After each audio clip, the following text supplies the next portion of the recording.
Root rot उनके बगीचे में है, उसके सिम्टम्स पता ना हो, वो आइडेंटिफाई ना कर पा रहे हो कि बगीचे में रूट रॉट है या नहीं है।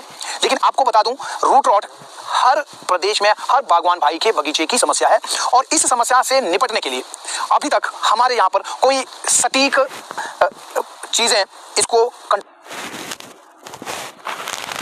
करने के लिए अभी तक नहीं है। और ये आपको बताना चाहूंगा कि रूट रॉट जो है, इससे हर साल हजारों पौधे मर जाते हैं, हर साल हजारों प्लांट खत्म होते हैं रूट रॉट की वजह से।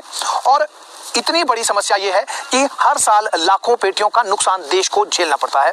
और आप अगर देखेंगे, रूट रॉट से ग्रसित जो पौधे होते हैं या बगीचे होते हैं, वहां पर प्रोडक्टिविटी कम होती है, फ्रूट का साइज कम आता है, क्वालिटी अच्छी नहीं आती है। इस तरह से बागवान भाइयों को बहुत ज्यादा आर्थिक नुकसान झेलना पड़ता है। रूट रॉट, जैसे मैंने कहा कि जड़ सड़न है, पौधे की जड़ों का सड़ना रूट रॉट कहलाता है। और रूट रॉट जो है, ये एक फंगस द्वारा होता है, एक फंगस की वजह से रूट्स इन्फेक्शन होती है।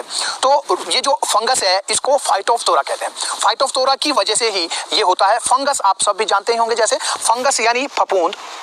फफूंद जो है वो आपने देखा होगा, जब रोटी कई दिनों तक गर्मियों में हम रखते हैं, साइड में हमने रखी, कहीं गर्म जगह पे हमने छोड़ दी, तो 2-3 दिन के बाद जब आप उस रोटी को देखते हैं तो उसके ऊपर फंगस आती है। हमारे यहाँ पर लोकल लैंग्वेज में उसको भूषार कहते हैं, आपके यहाँ लोकल लैंग्वेज में उसको क्या कहते हैं, आप भी जरा याद कीजिए।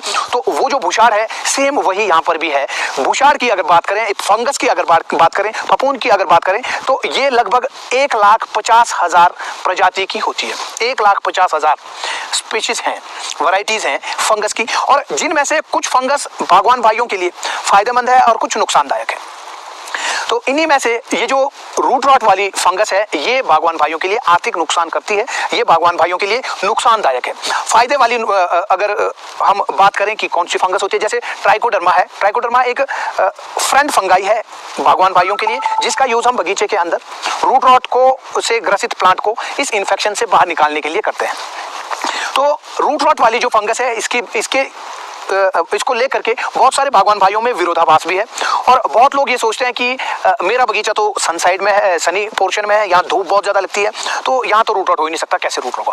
आपको बताना चाहूंगा, ये जो फंगस है रूट रॉट वाली, ये अपने आप को डोरमेंट अवस्था में रखती है और ड्रॉट रेसिस्टेंट है। जी हाँ, ड्रॉट रेसिस्टेंट, समझते हैं, सूखे में भी अपने आप को जीवित रखती है और सरवाइव करती है सालों साल तक।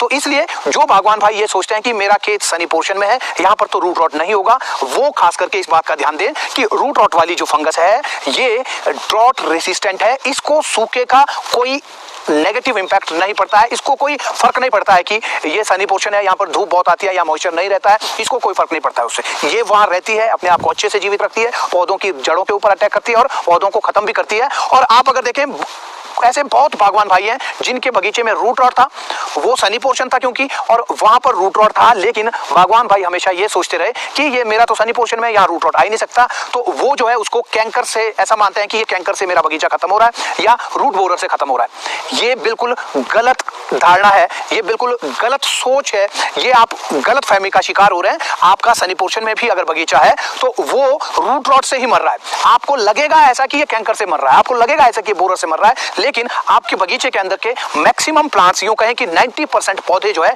90% पौध आपकी वो रूट रॉट से ही मरती है। तो जानकारी के अभाव में आप रूट बोरर के लिए टारगेट प्रोडक्ट का यूज करते हैं, आप रूट बोरर के लिए इंसेक्टिसाइड की ट्रेंचिंग करते हैं, रूट बोरर को ही ध्यान रख करके आप उसमें बाकी और प्रैक्टिसेस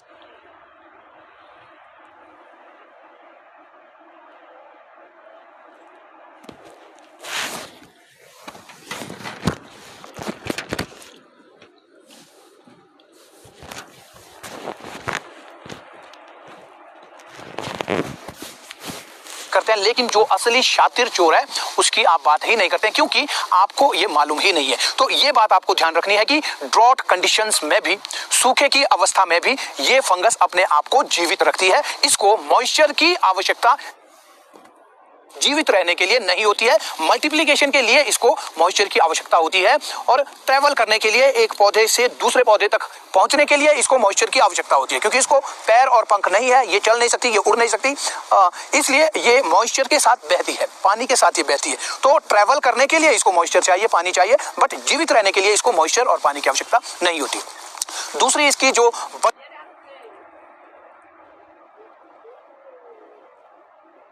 पहली बात है वो ये कि ये फंगस ऐसी फंगस है जो 13 डिग्री सेल्सियस के नीचे के तापमान में एक्सप्लोड होती है, इसका बॉम्ब फूट जाता है आप यूं कहें।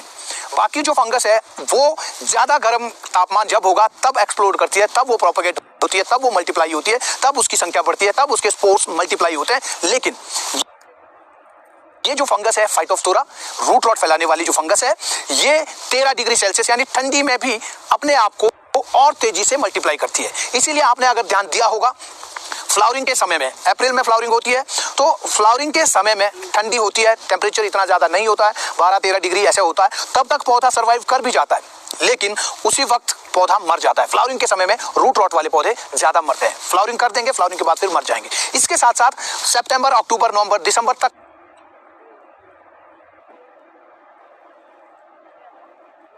का समय पौधा निकाल देता है। जैसे ही ठंड बढ़ती है, जैसे ही टेम्परेचर 13 डिग्री से नीचे पहुंचता है,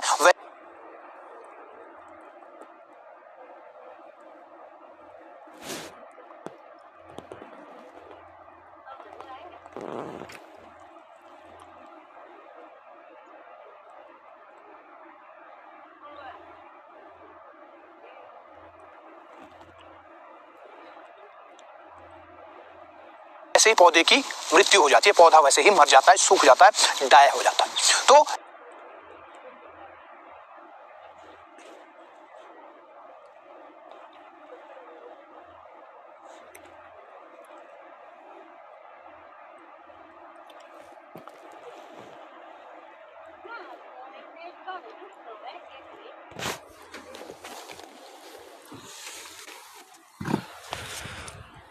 ये जो फंगस है इसको, ये बिल्कुल उलट है दूसरी फंगस। जैसे हम अगर बात करते हैं स्कैब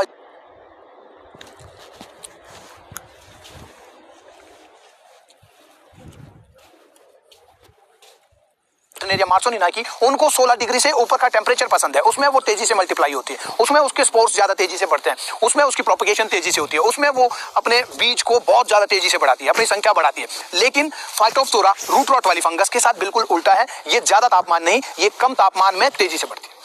इसके अलावा इसका एक और कैरेक्टर क्या है, इसकी एक और विशेषता क्या है, वो ये कि ये फंगस अपने आप को डोरमेंट अवस्था में, शब्द दोबारा दोहरा रहा हूं मैं, अपने आप को डोरमेंट अवस्था में कई साल के लिए जीवित रखती है। डोरमेंट अवस्था आप समझ गए, जैसे पौधा सर्दियों में डोरमेंट अवस्था में जाता है, इनएक्टिव स्टेज में जाता है और फिर पौधा जो है कोई कार्य नहीं करता है, ठीक इसी तरह से ये फंगस भी ऐसी है कि कई साल चुपचाप से बैठ करके निकालेगी। इसका उदाहरण के लिए आपको मैं बताना चाहूंगा कि बहुत सारे बागवान भाई डाइथिन और बेविस्टिन की ड्रेंचिंग करते हैं रूट रॉट के लिए, या नीलाथोता की ड्रेंचिंग करते हैं, या कोई और फंजीसाइड का यूज किया रूट रॉट के लिए।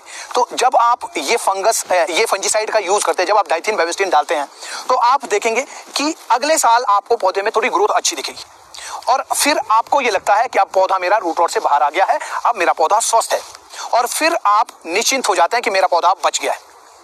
और आपको बताना चाहूंगा फिर उसके बाद 2 या 3 साल के बाद जब आप बगीचे में घूम रहे होते हैं, तो आप एकदम से उस पौधे की तरफ जब आपकी नजर जाती है, तो आप नोटिस करेंगे कि अरे पौधा तो मर गया है। तो पौधा क्यों मरा है? पौधा इसलिए मरा है कि जब आपने फंजीसाइड डाला था, जब आपने डाइथिन बेविस्टिन की ड्रेंचिंग की थी, तो उसका जो एरिया है काम करने का, उस केमिकल का, उस फंजीसाइड का जो उसका एक दायरा है काम करने का, जहां तक उसका दायरा है, जहां तक उसका फैलाव होगा, जहां तक वो फैलेगी जमीन के अंदर, वहां तक वो फंगस को मार देगी। वो कॉन्टैक्ट फंजीसाइड है या सिस्टमिक फंजीसाइड, वो उसको वहां तक मार देगी। और उसके दायरे से बाहर जो फंगस है वो क्या करती है, वो फंगस अपने आप को डोरमेंट अवस्था में रखती है। वो 2 साल 3 साल चुपचाप बैठी रहेगी और बागवान भाई ये सोचता है कि मेरा पौधा तो अब ठीक हो गया, और फिर 2-3 साल के बाद वो वापस डबल पावर के साथ, डबल शक्ति के साथ, डबल संख्या के साथ पौधे की रूट्स के ऊपर दोबारा अटैक करती है, और आपका वो जो पौधा जिसको देख करके आपको ये लगता था कि अब ये बिल्कुल फिट है, वो पौधा एकदम से मर जाता है, सूख जाता है। तो ये इस फंगस की असली विशेषता है और जो इस फंगस को और घातक बनाती है। इसीलिए मैं इस फंगस के ऊपर, रूट रॉट के ऊपर मैं बहुत ज्यादा एम्फेसिस भी देता हूं, इसीलिए कि ये हमारी बागवानी के लिए बहुत बड़ा चैलेंज है, ये हमारी बागवानी को गर्त में डाल सकती है। इसलिए इस फंगस के बारे में अच्छे से जानकारी लेना आपका अधिकार, आपका कर्तव्य बनता है, और इस फंगस को टैकल किस तरह से किया जाए इसके ऊपर आपको सोचने की आवश्यकता है, और वही मैं आपको आने वाली वीडियोस में बताने वाला हूं। तो अगली वीडियो में मिलते हैं। इस वीडियो में इतना ही। अगली वीडियो में आपको बताऊंगा कि रूट रॉट के सिम्टम्स क्या होते हैं। आप अगर बगीचे में गए, आपको मालूम नहीं है रूट रॉट की पहचान कैसे की जा सकती है, तो अगली वीडियो में मैं आपको ये बताने वाला हूं कि आप बगीचे में जाकर के रूट रॉट से पौधाग्रस्त